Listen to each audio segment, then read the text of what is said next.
আমরা করেছিলাম একটা সমঝোতা, আর এই সুযোগ দেখে এক শ্রেণীর, আমি বলবো লোভী, এরা এই সুন্দর পরিকল্পনাকে ধ্বংস করার জন্য এককভাবে ক্ষমতায় যাওয়ার লোভ নিয়ে ওরা বিভিন্ন ধরনের ষড়যন্ত্র করে রাত্রকে দিন বানিয়ে, দিনকে রাত্র বানিয়ে, আমাদেরকে ধোঁকা দিয়ে বিভিন্ন ধরনের ক্ষমতায় যাওয়ার নীল নকশা তৈরি করেছিল। 11 দলীয় যে সমঝোতার যারা নেতৃত্ব দিয়েছিল তারা পরিষ্কার ঘোষণা করেছে তারা ইসলাম অনুযায়ী দেশ পরিচালনা করবে না। কারণ আপনাদের সবের চেয়ে বেশি কষ্ট আমার লাগার কথা ছিল, কারণ এই যে পরিবেশটা, এই সমঝোতাটার এর মূল দায়িত্বই পালন করেছিলাম আমি। এটা সবচেয়ে বড় কষ্ট তো আমার লাগার কথা ছিল, কিন্তু আল্লাহকে বেজার করে ইসলামের সাইনবোর্ড দিয়ে ধোঁকাবাজি করে এই ক্ষমতা আমরা চাই না, আর এই ক্ষমতা আমাদের দরকারও নাই।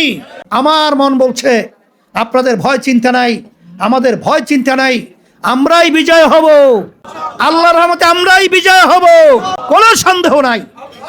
কিসের ভয়, কিসের চিন্তা, কিসের দুর্বলতা? আল্লাহর রহমতে আমার ভিতরে তো দুর্বলতা আসে নাই। শুকরিয়া আদায় করতেছি মহান রব্বুল আলামিনের দরবারে।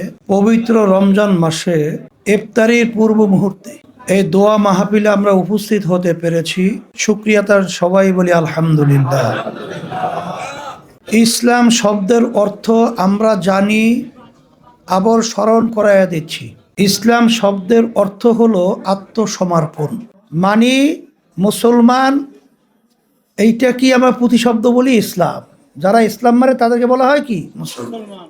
আর ইসলাম শব্দের অর্থ শান্তি, আর যারাই নাকি ইসলাম মানে তাদের কি বলা হয় মুসলমান। আর মুসলমান অর্থ আমরা এইভাবে করব আত্মসমর্পণ।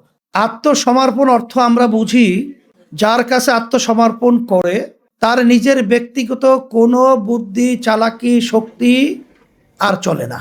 যার কাছে আত্মসমর্পণ করবে সে যেভাবে তাকে চালাবে ওইভাবে চলার নামই হলো আত্মসমর্পণ। আমরা যেহেতু মুসলমান দাবি করছি, মুসলমান হিসাবে আমি সকলকেই রমজানের পবিত্র রোজার মধ্যে আমি আমাকে সহ স্মরণ করে দেওয়ার জন্য বলছি।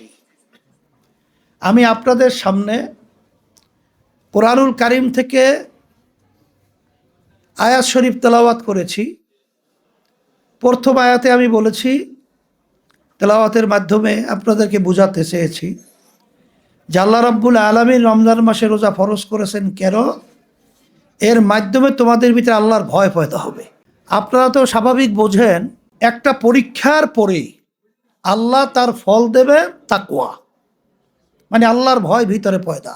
তাহলে বুঝতে হবে যে তাকওয়া যে সম্পদটা, এটা অত্যন্ত গুরুত্বপূর্ণ এবং মহামূল্যবান এক সম্পদ। কথা ঠিক না?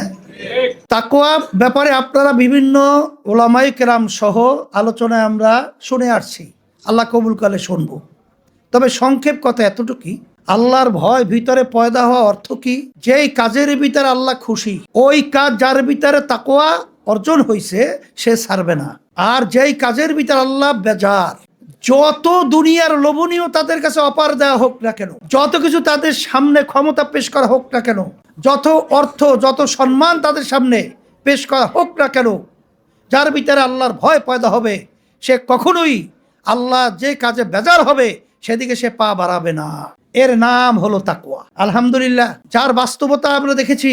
আল্লাহ খুদু ফজলুল করিম রহমাতুল্লাহি আলাইহি আব্বাজান, তিনি ইসলামী রাজনীতি করতেন।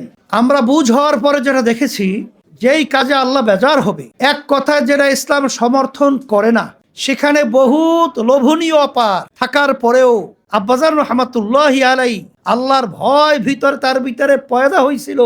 এর বাস্তবতা হিসেবে আমরা দেখেছি যে তাকে কখনোই লোভনীয় কোনো অপারে তাকে নত করতে পারে নাই। ঠিক তার ধারাবাহিকতায় ইসলামী আন্দোলন বাংলাদেশ, তার সহযোগী সংগঠনগুলো, তারপর দিনী সংগঠন কার্যক্রম, আলহামদুলিল্লাহ আল্লাহ কুতুব দুনিয়া থেকে বিদায় হওয়ার পরে আমরা পরিচালনা পরামর্শ ভিত্তিক করে আসছি। এইবার বড় একটা পরীক্ষায় পড়ছিলাম, ঠিক না? এই যে 2026-এর জাতীয় নির্বাচন, এই নির্বাচনে আপনারা দেখেছেন যে বিশেষ করে ইসলামী আন্দোলন বাংলাদেশ আমরা, কারণ এই দেশটা স্বাধীন হলো 54 বছর চলছে। এই 54 বছরে যারা দেশ পরিচালনা করেছিল, আমাদের যেটা চিন্তা ছিল সেটা মূলত আমরা তাদের থেকে পাই নাই। পেয়েছি? বরঞ্চ এর পরিবর্তে আমরা যা আশা করি নাই তাই পেয়েছি। আপনি কি বলবেন? বিনা অপরাধে বছরকে বছর, যুগ পর যুগ জেলের ভিতরে জীবন শেষ করা, বিনা অপরাধে ফাঁসির মতো ঘটনাও বাংলাদেশে দেখেছি। এই দেশের ভিতরে কোনো ব্যবসায়ী সুন্দরভাবে পরিবেশে ব্যবসা করার মতো সুযোগ পেয়েছে? পায় নাই। যত অপকর্ম বলেন সেটা আমরা পেয়েছি।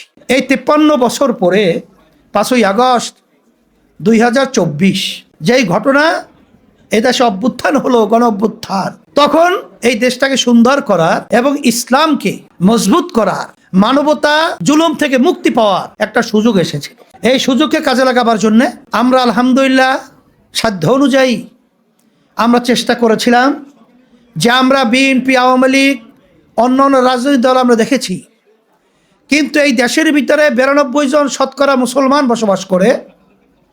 মুসলমান অর্থই হলো তারা ইসলাম নীতি আদর্শ, ইসলামকে ধারণ করেছে বিধায় তো তারা মুসলমান দাবি করতে পারছে। কিন্তু ইসলামী নীতি আদর্শ অনুযায়ী এদেশ পরিচালনা আমরা দেখি নাই। তাই সেই হিসাবে আমরা ইসলামী দলগুলোকে একত্রিত করে এবং দেশপ্রেমিক যারা রাজনৈতিক দল রয়েছে তাদেরকে একত্রিত করে আমরা নতুন একটা দেশ গড়ার স্বপ্নকে সামনে রেখে যখন আমরা কার্যক্রম শুরু করেছিলাম, সেখানে একটা পরিবেশ আল্লাহ তৈরিও করেছিল। আপনারা দেখেছেন মানুষ কিন্তু আলহামদুলিল্লাহ পরিবর্তনের জন্য মানসিকভাবে তারা তৈরিও হয়েছিল। যখন নাকি এই পরিবেশটা তৈরি হলো, তখন আমরা কি দেখলাম? আমরা করেছিলাম একটা সমঝোতা। আর এই সুযোগ দেখে এক শ্রেণীর, আমি বলবো লোভী, এরা এই সুন্দর পরিকল্পনাটাকে ধ্বংস করার জন্য এককভাবে ক্ষমতায় যাওয়ার লোভ নিয়ে ওরা বিভিন্ন ধরনের ষড়যন্ত্র করে রাত্রকে দিন বানিয়ে, দিনকে রাত্র বানিয়ে আমাদেরকে ধোঁকা দিয়ে বিভিন্ন ধরনের ক্ষমতায় যাওয়ার নীল নকশা তৈরি করেছিল। ইসলামী আন্দোলন বাংলাদেশ, আল্লাহর কুদু ফজলুল করিম রহমতুল্লাহি আলাইহি, তিনি যে এই দেশের ভিতরে সুন্দর একটা পরিবেশ তৈরি করার জন্য রাজনীতি করেছিলেন, তার ভিতরে যে আল্লাহর ভয় পয়দা হয়েছিল, তারই বাস্তবতা হিসেবে আপনারা দেখেছেন যে আমরাও যদি এই সমঝোতা এই অবস্থায় থাকতাম, দেখা দৃষ্টিতে অনেকগুলো হয়তো এমপি আমাদের আসতো, কথা ঠিক না? ভোটের পার্সেন্টেজ আমাদের অনেক বেড়ে যেত। এটা তো একটা লোভনীয় একটা পরিবেশ তৈরি হয়েছিল। কিন্তু আল্লাহর রহমতে আমরা পরামর্শ ভিত্তিক দেখেছি যে এই অবস্থায় যদি আমরা এখানে থাকি তাহলে আল্লাহ বেজার হবে, ইসলাম ক্ষতিগ্রস্ত হবে। এখানে যে আশা, লক্ষ্য, উদ্দেশ্য নিয়ে, কারণ ওই 11 দলীয় যে সমঝোতার যারা নেতৃত্ব দিয়েছিল তারা পরিষ্কার ঘোষণা করেছে তারা ইসলাম অনুযায়ী দেশ পরিচালনা করবে না। তাই যেহেতু ইসলাম অনুযায়ী দেশ পরিচালনা করবে না, তা আমি ইসলামী দল হিসাবে আমি যদি এই সমঝোতায় থেকে আমি ক্ষমতার অংশীদার হই, তাহলে সেখানে তো আল্লাহ বেজার হবে না খুশি হবে? আবার একটু মুখ খুলে বলে, আল্লাহ বেজার হবে। তা আল্লাহ যেহেতু বেজার হবে, আর আমাদের ভিতরে আল্লাহর ভয় পয়দা করা, এইটাই হলো রমজানের রোজার মাধ্যমে শিক্ষা।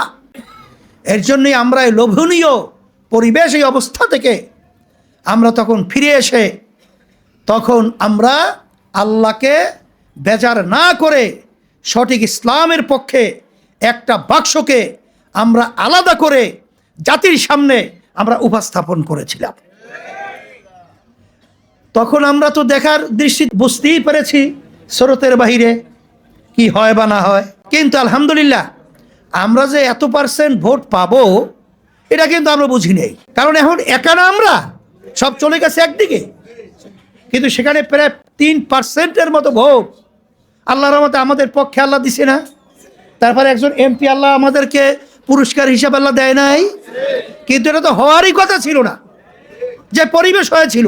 আপনারা যদি আলহামদুলিল্লাহ এই ঈমানকে মজবুত করে আল্লাহর ভয়কে ভিতরে পয়দা করে যদি আপনারা কার্যক্রমকে ওইভাবে বেগবান করতে পারেন, আমার মন বলছে আপনাদের ভয় চিন্তা নাই, আমাদের ভয় চিন্তা নাই, আমরাই বিজয় হব।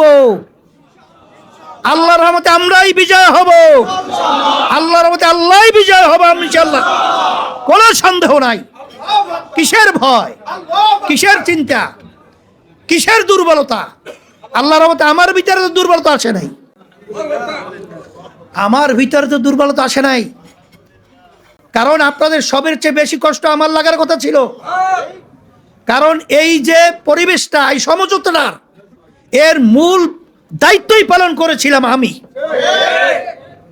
তাই সেখানে যেই বিষয়টা আমার মাধ্যমে তৈরি হয়েছিল, সেটা আমার সামনে বলতে গেলে আমাদের মাধ্যমে সেটাকে দুর্বল করা হবে বা আমরা ওখানে থাকতে পারবো না, এটা সবচেয়ে বড় কষ্ট তো আমার লাগার কথা ছিল।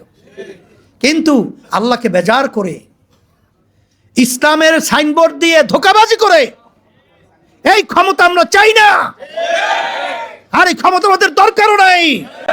এর জন্যই ইসলামী আন্দোলন বাংলাদেশ, আমরা আল্লাহর রহমতে ইসলামের পক্ষে একেবারে নিষ্ক্লোশ পরিষ্কার একটা বাক্স জাতির সামনে উপস্থাপন করেছিলাম।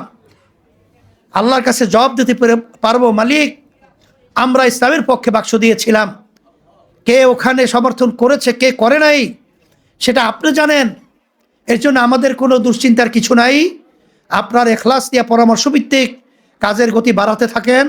আল্লাহর রহমতে দেখবেন দুনিয়াতে আপনাদেরকে আল্লাহ সম্মানিত করবে এবং আখেরাতে আল্লাহ রাব্বুল আলামিন সম্মানিত করে উঠাবে।